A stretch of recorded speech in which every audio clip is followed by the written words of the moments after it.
nate ku Focus TV. Thank you so much for kubeera nga olaba oli kubanga ogyekuumiddeko olunaku lwa leero amawulire nikuledde simalala ke kasambattuko aba obunkenke obaluseewo mu First Family eya General Yoweri Kaguta Museveni.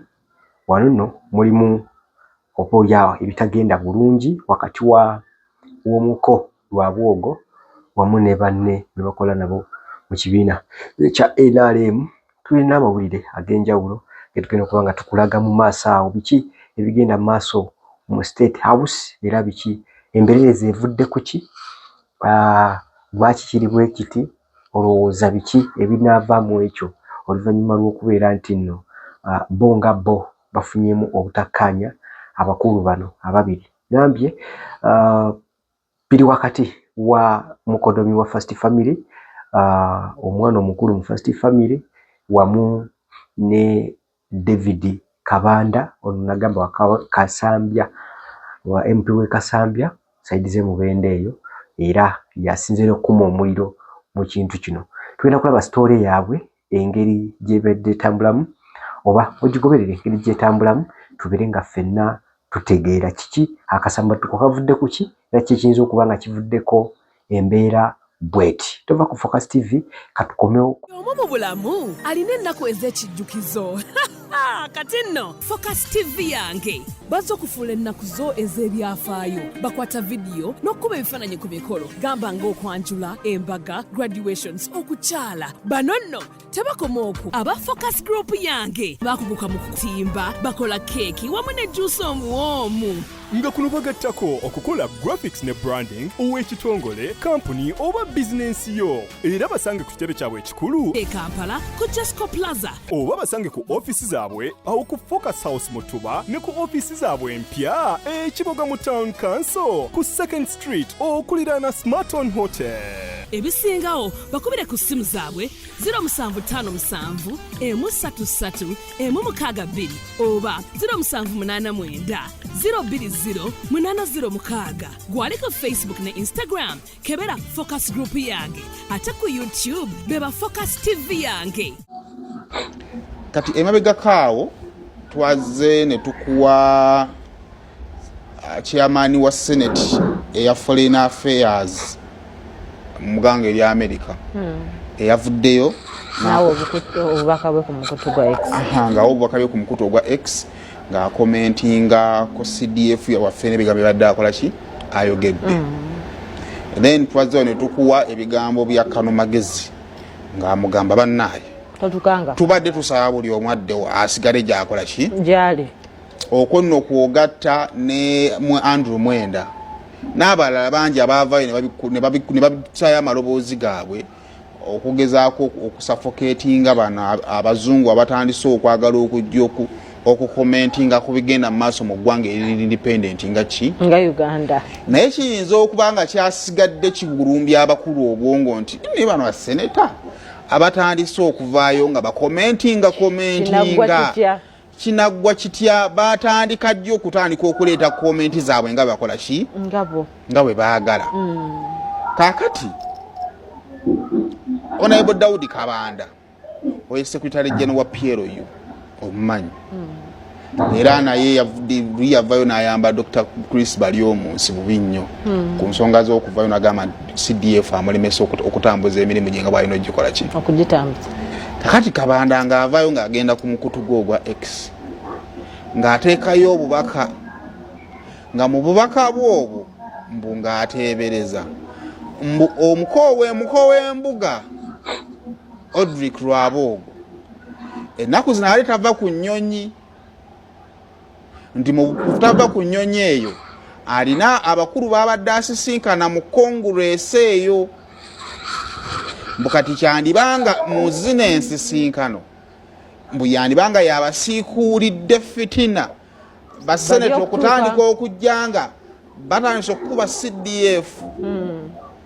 Onajjukirako kemabega kaawo waliwoko odi yalinkinga mbu Odrick mbu ng'ayogera ku CDF. However, Odrick n'avayo n'agamba babipanze bukanzi siyenze.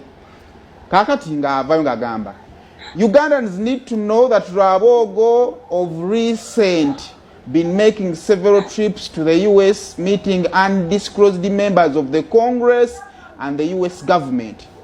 This pattern confirms the current attack from some members of the Senate on the Ugandan government. We are also aware that he is being supported in the traineeship by Otafiire.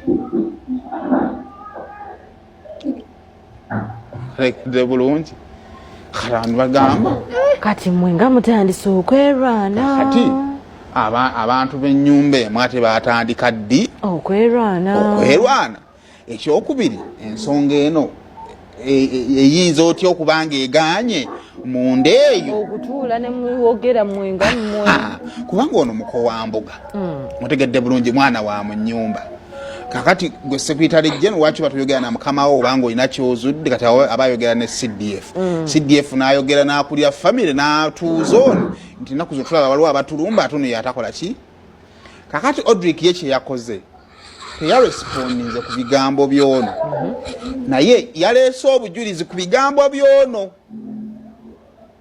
Oba okategedde bulungi kubanga mubaka bakugambye Ugandans need to know that Rabogo has of recent been making several trips to the US, meeting undisclosed members of the Congress and the US government. Kategedde bulungi kati ekibuuzo ayina bamemba Congress ne ba US government babadde meetinga no vow. This pattern confirms the current attacks from some members of the Senate on the Ugandan government. N'amaizi angakola ki. Kakati Rabogo kye yakoze n'agenda naye ku X ye n'ateekayo obujulizi. Njagala ompewe bitandikira bulungi nnyo. Kakati ye kye yakoze n'atuwa babadde meetinga na biki bye badde bakola ki bateesaako. Jjukira Odrick Rabogo oyo muwabuzi wa mukulembeze wa ggwanga ndowooza ku byenfuna wemba seerabidde. Era emabega kaawo gundi yago we yaggwako omukulembeze w'eggwanga n'amwasayiringa okugenda okunegotiatinga deals ezo. Era kati okusinziira ku ye ku byatuwadde nti kituufu mu Amerika mbadde nkola ki ngenda. Era n'abakulu mbadde mbasisinkana naye mbadde mbasisinkana ku nsonga ki. Mbadde mbasisinkana ku nsonga za AGOA. N'akwata ebifaananyi eby'abantu babadde asisinkana n'ensonga zabadde bakola ki boogerako. Naye nga nakomentinze ku bigambo bya Kabanda, naye nga bw'otunulira byataddeyo bikwatagana butereevu. Waliwo force jeva. Otegera bikwatagana butereevu n'oli byabadde ayogera nti no abatukuba gwe abadde abasisinkana. Kakati ekireko ebibuuzo banaani abagamba nti nno kyandibanga Odrick gyatambulira yabawendulira. Oba okategedde bulungi. Ekyokubiri, lwaki Odrick yandibadde abawendulira ababakuba. Kati awo nno bwe tubeera mu church batugamba nti sabira abakulembeze. Kano ke kasira buli omu alina okusabira abakulembeze, kubanga wandibadde ogamba nti abantu baana bannyumba emu bateesa obalaba nga batandise okwekuba. It is very important. Nenga beetaaga ssaala. Fuusa abakulembeze olina obbasabira kubanga babakulembedde. Kibanga kuba mu mmotoka olina okusabira nnyo driver. Waliwo ennaku zino kagundi akatambula abaana bakakola ka challenge. Owa boda abakuvuga n'akugamba muganda wange we twogera boda yakutuse dabbula eki. Anti oba towulira. Essaawa yonna tugenda kugwa naye nga muli kaserengeto mukkirira bwe muti. Kakati awo story kyemmanyi naawe ogyewuliriddeko era naawe olabyeko obuvuyo obunno obusinga buli ku X omukutu gwa Twitter. Omukulu Kabanda oyo yowa PLU General Secretary wa PLU ate era asemberedde nnyo First Family olw'ensonga nti obeera General Secretary w'ekibiina ekikulembebwa General Muhoozi kitegeeza oba ogiriranye. Ekitegeeza ki nti n'ebintu byayogerako ayinza okuba ng'asooka kubyekkaanya n'amanya ki ekigenda mu maaso mu ggwanga, n'amanya ki ekigenda mu maaso mu state, n'amanya ki ekigenda mu maaso mu gavumenti gy'aba akulembera. Era ne biki ebigenda mu maaso mu ggwanga lyattu Uganda byebyo tuyinza okuba tukuwako ku kiseera kano. Tulinde mu story ezijja mu maaso eyo nga twongera okukuwa ku biki bitulowooza ebiyinza okuba nga bikugattako bikuzimba okubeera nga okyusa obulamu bwo n'okubeera nga ofuuka ow'enkizo mu bulamu buno obwa bulijjo. Nze Ade Wilberforce mu nnyanja tuva ku Focus TV tugenda kubanga tukomawo mu maaso yo ne story ndala nyingi nnyo. Nze Ade. For now, bye bye. Kusubscribinga ku Focus TV yange bingi